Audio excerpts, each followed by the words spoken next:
Well, here we are. We're back.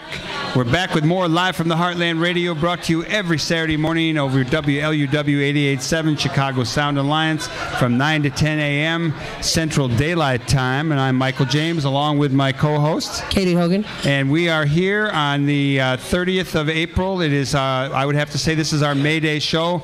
For those of you who may have tuned in late, tomorrow, May 1st, will mark 35 years since we came into this building, which was once called Lackey Steakhouse, and began to create the Heartland Cafe. So we're beginning our 35th anniversary year, and we encourage everybody to show up and have a great time whenever they're here.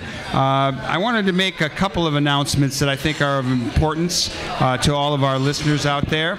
And the first would be on May 7th will be the vote in the 49th Ward on participatory budgeting.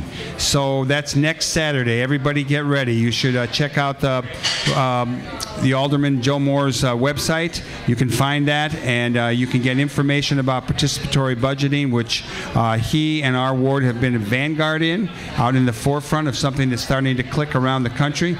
And all of you in the ward should make sure you vote next week. Do you want to do a quick Reefer Report? No, I don't. You know more about the Reefer than I do. The report is this. It's very simple. I got this from NORML, the National Organization for the Reform of Marijuana Laws. A couple of headlines. Legislation to allow for medical use of cannabis reintroduced in Pennsylvania Senate. Montana's Governor Schweitzer, he is quite a guy, vetoes medical marijuana repeal bill, but patients are still at risk. Legislation to expand Washington's medical cannabis law awaiting the governor's signature. And here in Illinois, medical marijuana legislation is reintroduced into Illinois legislature. So stay tuned, and every once in a while you'll get a little Reefer Report. I predict Illinois will go for it because they stand to make some money. And I know we are in need of money. I'm talking about the state of Illinois. Oh, yeah. Oh, yeah. Sometimes businesses can't pony up. Yeah. Whatever. I'm just saying it's hard for the squeeze blood out of a turnip or a stone or whatever the phrase is. Well, it'll be interesting. We'll keep up on Speaking of turnips, Katie and I both received an award recently from the Illinois Sanctuary Alliance. It's called the Golden Beet Award, and that's B-E-E-T, not B-E-A-T, as I send it out to my friends. Yeah, it's the Golden Beet Award. And that's for encouraging vegetable heads. Local sustainable agriculture here in the state of Illinois, which we support. Yeah, and we'll have a farm report next week on that score. We'll catch up with that. But right now, let's talk to our neighbor and friend, Michael Lynn. Welcome to Live from the Heartland. Thank you, Katie. It's always not your first time, right? It is not my first time. I've been here a number of times before in a number of different roles. And the first role that I remember him in, I always got to say, he was representing a group called Billionaires for Bush. Right. And I tried to actually borrow some money from him since he was a billionaire, but it turned out it was like agitprop, theatrical theater kind of stuff. Well, you didn't get to be billionaires by loaning money to the likes of you, Michael. I can't ask for money. Well, I was the one who reached out to you for this one because what you are publicizing that I caught my eye was something called Guns and Bread, the War Economy Comes Home. And Right. it's an event tomorrow. Tell us what that is, how it came to be. Okay, it's the first event of a new organization, a new old organization, the North Suburban Peace Initiative, Okay. which I am a board member. That is a very old organization. It's a very old organization. It dates back to the nuclear freeze movement. We are trying to expand our geographic reach and our political reach, and we have been loosely affiliated with Peace Action, which is a national organization for a number of years now. Sure. We're becoming an official chapter, so we're going to become Chicago Area Peace Action. And this is our first event under our new name, and this is something that we're going to be focusing on for the next year or so, is the effect of military spending and war spending on the economy. It's a very hot issue right now, as you know, with the budget debate in Washington. Finally, thank God. Yeah. How much of our economy, how much of our budget is spent on military and military spending? There are actually two parts of the federal budget. There's mandatory spending, things that's mandated by law, like Social Security, Medicare spending. That's about 2/3 of the federal budget. The remainder is what's called discretionary spending. Right. It's what we choose to spend money on as a society. Congress votes on. Right. Presently, 58% of that goes to military spending. 58%. 58%. Yep. Well, that'd pay for a lot of education, I bet. Exactly. We could have some nice roads, too. We could have some health Couple care. of bridges. Yeah. New dams, or return the dams, knock them down, so we got the free-flowing water. More money would be great. And the only way to get it is to squeeze the military budget or tax the rich. Well, exactly, and that's, of course, the two things that you've heard no mention of at all in this debate. Isn't it Quite odd remarkable. that's something that's 58% of the budget? We're talking about how do we reduce the budget, but 58% of what's already a small part of the federal budget is off the table. We always hear about it when we talk to people. We hear about both of those things, talking to regular human beings face to face. Yeah. The media has incredibly just shut down from asking those questions. Every single time they get the chance, they should be asking. They have. What about the military budget? What about the other? Sorry, I just blanked. It's all right. I think, though, things may be changing a little bit. I don't know if you noticed that Representative Ryan got a little bit of a harsh reaction when he went back to his district. Taxing the rich. Try and defend his budget proposal. That's the other one. Yeah, people that's were good. asking him, why aren't the rich paying more? Why aren't they paying their fair share? Why don't we look at the military budget? There's a lot of waste there that can be cut. So I think there is some. I think people are feeling it. People are feeling, hey, look, we know people on Wall Street are doing well. We know military contractors are doing well. We know all of our corporations are doing well. I know I'm not doing well, and I think other people know they're not doing good in this economy. So I think people are starting to wake up to this. So I think this is a very timely event from that standpoint. So the event itself, you call a town hall forum on the economy and military spending, Right. with a couple of heavy hitters. You want to talk about who they are? Yeah, we have William Hartung, who is the director of the Arms and Security Project at the Center for International Policy. He's been a long-time analyst of military budget, done a lot of important work.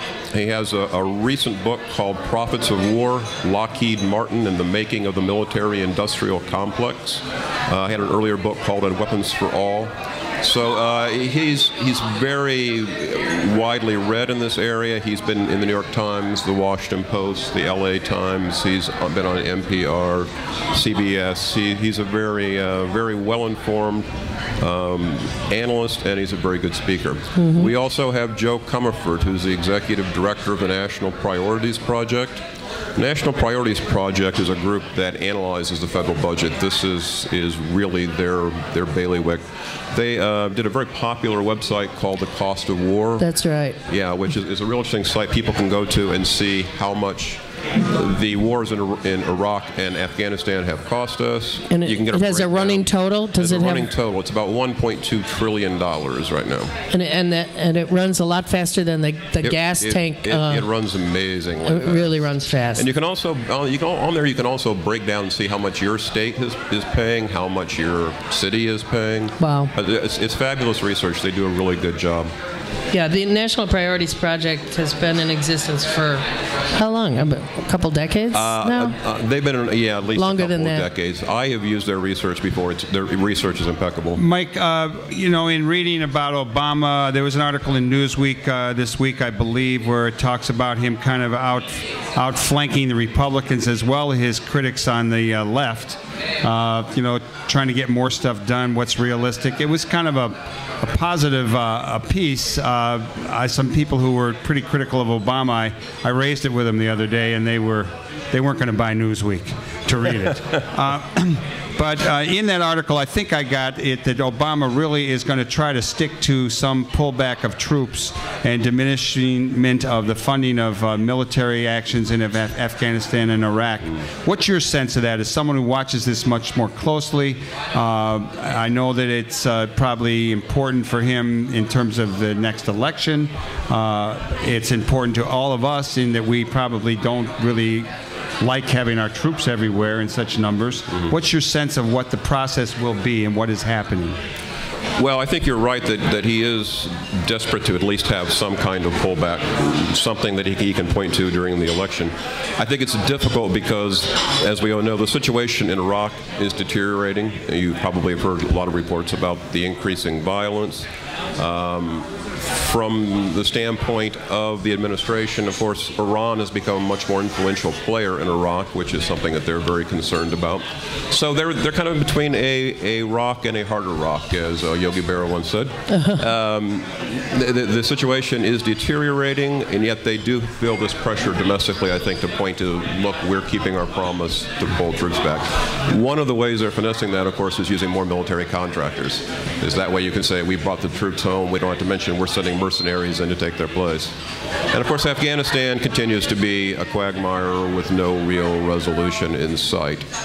If you pull out immediately, you have to essentially admit defeat. Well, what's your take on us going into Libya and the support role that we're playing there? I mean, you know, sometimes we're twisted on how we do things and how we support things. As someone who considers himself a progressive, my first instinct was, yeah, let's help those rebels. But of course, we don't know who the rebels were, and I'm not quite sure about U.S. Having another kind of imperialist role. What is your take on Libya, the situation in Libya, and our role in it? Well, I think you nailed it right on the head there. It's a difficult situation. Yeah. I think I was very conflicted in this. You know, obviously, I don't think anyone here would say we're supporters of Muammar Gaddafi. He's a brutal, murderous dictator.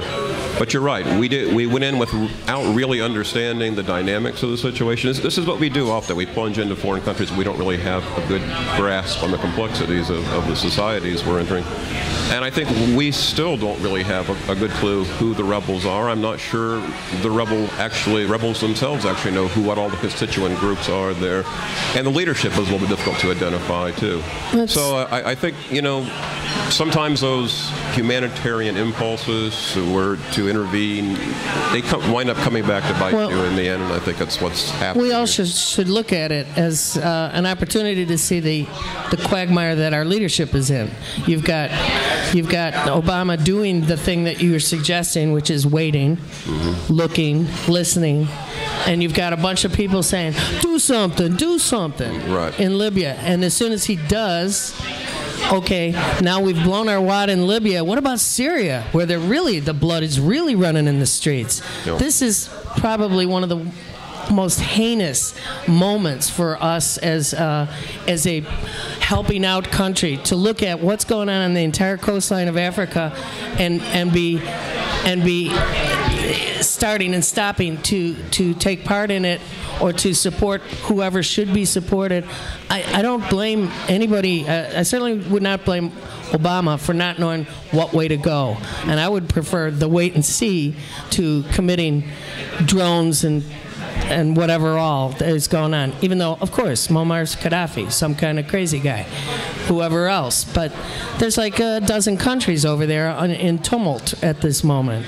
Right. How are we supposed to act as a nation? Probably more to come.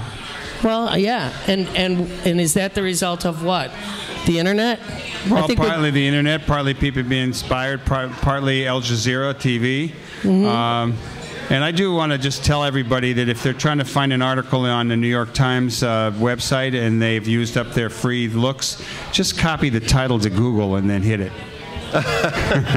Okay, thank you for that. No, that's the way I read about some of this stuff. Are you encouraging? That guy in the audience, he knows it. He likes it. Are you encouraging intellectual theft here? I'm just, I'm not sure what I'm encouraging. Just a little desperate to read some articles. Well, back to the event tomorrow. Guns and Bread, the war economy comes home. Right. It's happening where, Michael? It's happening at Garrett Seminary Chapel, which is on the campus of Northwestern University. It's 2121 Sheridan Road in Evanston, and it's at 2 o'clock. and it is free, and we encourage everyone to come and join this discussion. We hope this is going to be an ongoing discussion. We're partnering with the American Friends Service Committee on this, and we're talking about how to make this an ongoing campaign with events and getting citizens involved, because I think it's time that people have to start taking an interest in the budget. And let me ask you, how do you, in your conversations of how to make this more of a movement and get people more physically, visibly involved in this question and more agitation on it, when you're in a meeting with your people in AFSC, what are people coming up with as the way to draw folks into it? Well, we spend a lot of time on this, as you might imagine. I should think. It is a hard issue to get people to talk about, because people think their eyes start to glaze over when you start talking about $1.2 trillion. It doesn't register to them. Even in this era, it doesn't? I would think. Well, I think it's starting to. I think it's beginning to. I would think so. One of the geniuses of the Cost of War website is that they also have what they call the trade-offs section, where you can see exactly how many public schools could have been built with this money, how many teacher salaries could be paid for a year, how much medical care could be provided, all these things. So you get a sense, even if the numbers don't make any sense to you, you can see what that money could have bought if it had not been spent on war. Mike, I'd like to ask you in our closing moments to just tell us a little bit about yourself. Where do you come from? How did you get interested in social change? And how do you move between being a serious advocate for some change as well as sometimes comedian? Well, I was born and raised in Dayton, Ohio. Went to Miami University. I was very politically active in college, and for several years after college, moved to Chicago, started work, sort of got into that thing where you start trying to get your work life and your personal life going. So I became sort of a checkbook activist. I would write a check to organizations here and there. And like so many people, it was the election of George Bush that finally convinced me, all right, it's time to get back off my butt and get back in the game. And since then, I've been working on a whole lot of different things. I worked with the American Friends Service Committee on their Eyes Wide Open exhibit. Excellent. The human and financial cost of the Iraq War, while I'm touring the country and the world, and was much more of an event than we ever suspected. And since then, I've been working with a number of groups. I'm currently primarily on the board of the North Suburban Peace Initiative, which is now Chicago Area Peace Action. That's the principal focus of my work now. Okay, so today is the Guns and Bread, the War Economy. Tomorrow, Sunday. Guns and Bread, the War Economy comes home at the Garrett Theological Seminary up 2121 North Sheridan. Right, in Evanston. Right.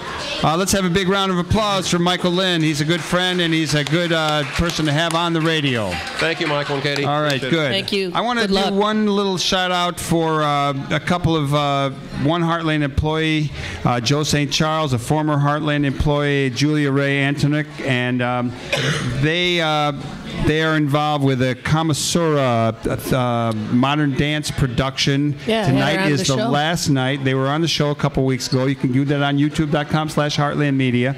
And tonight is the last night. I don't know if there's any tickets left, but it is a wonderful experience, and it's down at 430, I think, South Michigan in the what building? The Fine Arts Building. The Fine Arts Michigan Building. Avenue. Do you have any announcements, Kate? We have about a minute for announcements. There's a water event today at Loyola University, which I did not pick a flyer out of our free literature rack, which is right in front. But it's today at noon. I see Bob Heineman running towards the literature rack. But if you looked up, it's you know what I'm talking about. The water thing. I'm not sure what you're talking about, but I'm looking for. I like water. We got about a minute left. And I think maybe tomorrow on May Day, I'm going to jump in Lake Michigan just to inaugurate May Day and get ready for this warm summer that's coming. Let me just say. He will do that too. I do it, yeah. In closing, I want to encourage everyone to come to the Heartland. Again, tomorrow, May 1st, is the 35th anniversary of the day we commenced work on this place. Yeah. And we've been here every day since, almost. And we really love serving the people, body and soul, and we love being on WLUW 887 with Live from the Heartland. And we have the information on the Facing Our Water Crisis thing tomorrow or today at Loyola. What is it, Kate? It's Facing Our Water Crisis today at Loyola University, Flanner Hall, 10 a.m. to 4 p.m.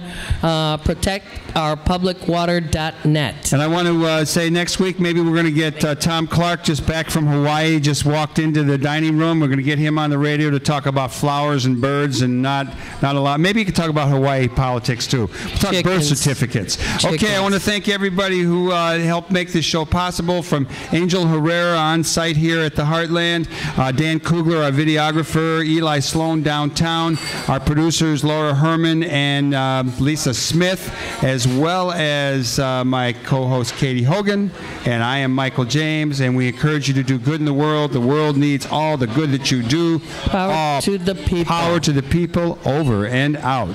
Thanks for tuning in, especially if you went to Staples High School and you happen to be listening in.